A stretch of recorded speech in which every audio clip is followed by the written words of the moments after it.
Om Swastiastu. Halo teman-teman, semoga teman-teman di rumah dalam keadaan sehat walafiat, serta saya menghimbau di sini untuk teman-teman yang ada di rumah untuk tetap melaksanakan protokol kesehatan agar kita segera terbebas dari pandemi virus corona ini. Oke, kali ini kembali lagi bersama saya. Saat ini saya akan membahas materi mengenai salah satu materi yang terdapat dalam Pedoman Umum Ejaan Bahasa Indonesia, yaitu mengenai penggunaan tanda baca, khususnya tanda titik. Sebelum itu, perkenalkan, nama saya Eka Denny Sarasudanta. Saya merupakan mahasiswa Institut Teknologi dan Bisnis di Bali, kelas Bahasa Indonesia DI 193 dengan NIM 1900300239. Nah, lalu bagaimana sih penggunaan tanda titik yang benar menurut PUEBI? Nah, tanda titik adalah tanda baca yang digunakan untuk menandai akhir dari sebuah kalimat dalam berbagai bahasa. Tanda titik terdiri atas titik kecil yang ditempatkan di akhir suatu baris dari suatu kalimat, seperti di akhir kalimat. Nah, untuk mempersingkat agar teman-teman di sini lebih mudah memahami dari penggunaan tanda titik ini, teman-teman cukup mengingat bahwa tanda titik ini memiliki poin utama, yaitu mengakhiri sebuah kalimat. Nah, jadi adapun saat ini kita akan masuk ke dalam pembahasan penggunaan tanda titik yang benar sesuai dengan Pedoman Umum Ejaan Bahasa Indonesia. Tanda titik dipakai pada akhir kalimat pernyataan. Nah, tentu ini paling lumrah sekali, bahkan terkadang seorang tersebut kadang lupa membubuhkan tanda titik apabila mengakhiri suatu kalimat. Nah, salah satu contoh yang saya gunakan di sini yaitu saya sudah makan kemarin. Titik. Jikalau sudah ada titik, berarti kalimat tersebut sudah selesai. Selanjutnya, aku suka padamu. Titik. Itu menandakan bahwa pada kalimat ini sudah berakhir, yang ditandai dengan tanda titik. Nah, selanjutnya, tanda titik dipakai di belakang angka atau huruf dalam suatu bagan, ikhtisar atau daftar. Nah, maksudnya di sini sudah saya bubuhkan. Contohnya yang pertama yaitu A. Titik Pedoman Umum Ejaan Bahasa Indonesia yang terdiri dari bagian 1. Titik tanda baca, dan tanda baca tersebut memiliki bagian lagi di mana yang ditandai dengan 1.1 tanda titik, 1.2 tanda koma. Yang ingin saya bahas di sini adalah mengenai penggunaan tanda titik yang ada di sini. Nah, tanda titik ini dipakai di belakang angka atau huruf dalam suatu bagan. Jadi biasanya dalam penomoran suatu bagan, kita sering melihat ini mungkin di Microsoft Word dan sebagainya. Penomoran suatu bagan atau ikhtisar atau daftar itu harus diakhiri dengan akhiran titik, berfungsi untuk memisahkan bagian penunjuk dengan deskripsi. Itu yang saya tangkap, di mana bagian penunjuk itu yaitu 1. Yang kedua, bagian deskripsi itu adalah tanda baca. Ini merupakan bagian penunjuknya, ini bagian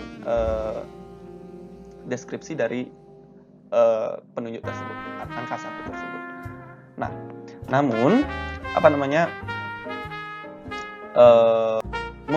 dalam penggunaan tanda titik di bagian ini memiliki catatan penting. Nah, nantinya mungkin di pembahasan-pembahasan selanjutnya saya juga akan membubuhkan catatan-catatan apabila dalam penggunaan tanda titik ini memiliki catatan tersendiri. Nah, untuk penomoran ini yang tadi saya bahas mengenai tanda titik setelah penomoran dan sebagainya itu tidak dipakai atau tidak berlaku pada angka atau huruf yang sudah bertanda kurung dalam suatu perincian. Nah, seperti contoh angka 1. Nah, apabila sudah berisi tanda kurung, jadi teman-teman tidak perlu lagi membubuhkan tanda titik setelahnya. Selanjutnya, terdapat catatan lagi. Nah, seperti yang tadi kita bahas di awal mengenai penggunaan tanda titik di penomoran, daftar, bagan, dan sebagainya, pasti teman-teman sedikit terdistraksi mengenai tidak adanya tanda titik di bagian ini. Dalam POBI terdapat catatan di mana tanda titik tidak dipakai pada akhir penomoran digital yang lebih dari 1 angka. Nah, selanjutnya, tanda titik dipakai untuk memisahkan angka jam, menit, dan detik yang menunjukkan waktu atau jangka waktu. Nah, biasanya pengaplikasian dari tanda titik pada jam, menit, dan detik ini paling sering kita lihat pada suatu video player, pemutar video, atau pemutar musik. Sering kita lihat seperti ini. Jadi, tanda titik ini untuk memisahkan mana bagian jam, mana bagian menit, mana bagian detik. 12 jam, 30 menit, 20 detik. Nah, adapun contoh lain seperti pukul 12.30.20. Itu bermakna pukul 12, menit 30, detik ke 20. Ketentuan selanjutnya yaitu tanda titik dipakai dalam daftar pusaka di antara nama penulis, tahun, judul tulisan yang tidak berakhir dengan tanda tanya atau tanda seru, dan tempat terbit. Contohnya seperti nama penulis. Pada nama penulis ini kita harus membubuhkan tanda titik agar tidak tergabung dengan tahun. Namun tidak berakhir dengan tanda tanya dan tanda seru ya tentunya. Dan juga tahun, titik, untuk memisahkan tahun dan juga judul. Ya, agar tidak tergabung dia. Contohnya judul tulisan yaitu metode. Contohnya saya kutip di sini, metode pembelajaran dan trik menyelesaikan soal matematika untuk pemula. Titik. Oke. Untuk memisahkan tempat terbit. Nah, di akhir tempat terbit pun juga harus diisi titik. Dalam hal daftar pusaka, setiap sesuatu yang dititikkan itu memiliki konteks yang berbeda. Contohnya seperti Reza dan Agus Wijaya itu merupakan nama penulis. Sedangkan 2017 bukanlah sebuah nama. Nah, oleh karena itu kita harus membubuhkan titik di antara nama Reza dan Agus Wijaya serta tahun 2017. Selanjutnya kita akan membahas mengenai tanda titik dipakai untuk memisahkan bilangan ribuan atau kelipatannya yang menunjukkan jumlah. Seperti contoh yang saya ambil yaitu Jamal merupakan salah satu orang terkaya dengan total kekayaannya mencapai 1 juta pound sterling. 1.000.000 pound sterling. Nah, ini digunakan untuk ibaratnya memudahkan pembacaan apakah itu termasuk ratus, ribu, ratusan ribu, ataupun juta.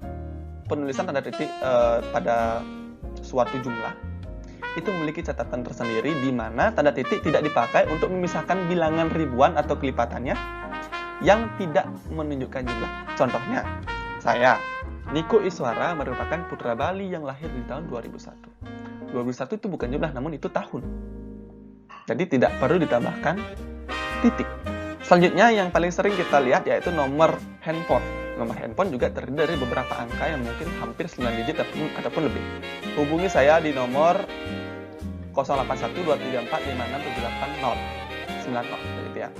Jadi karena ini bukan sebuah jumlah, karena ini merupakan nomor telepon, jadi tidak perlu ditambahkan titik. Adapun catatan lagi terkait dengan penggunaan titik ini di mana tanda titik ini tidak dipakai di belakang alamat penerima dan pengirim surat serta tanggal surat. Contohnya seperti yang saya sampaikan di sini. Yang terhormat Direktur Utama PT Mengundangan Gelora Sejahtera. Jalan Bukit Sari nomor 5X Brand Sambian. Tidak dititik karena ini akan menyambung ke ini Denpasar Barat. Nah, pada tanggal surat di sini sesuai dengan POBI itu tidak perlu ditambahkan tanda titik pada akhir tanggal tersebut. Nah, mungkin sekian saja pembahasan saya mengenai penggunaan tanda titik yang benar sesuai dengan pedoman umum ejaan bahasa Indonesia. Jadi mohon maaf apabila terdapat kesalahan kata baik yang disengaja maupun tidak disengaja. Nah, sebelum saya tutup saya memiliki suatu quote yang berbunyi, jangan memberi tanda titik jika Tuhan hanya membubuhkan tanda koma. Bermakna menunjukkan bahwa kita tidak boleh menyerah apabila kita ingin mencapai suatu hal yang kita inginkan. Baik, itu tadi quotes atau kutipan sebagai penutup dari video presentasi saya. Akhir kata, tutup dengan Para Santi, Om Santi Santi Santi Om. Terima kasih teman-teman. Jangan lupa tetap terapkan protokol kesehatan.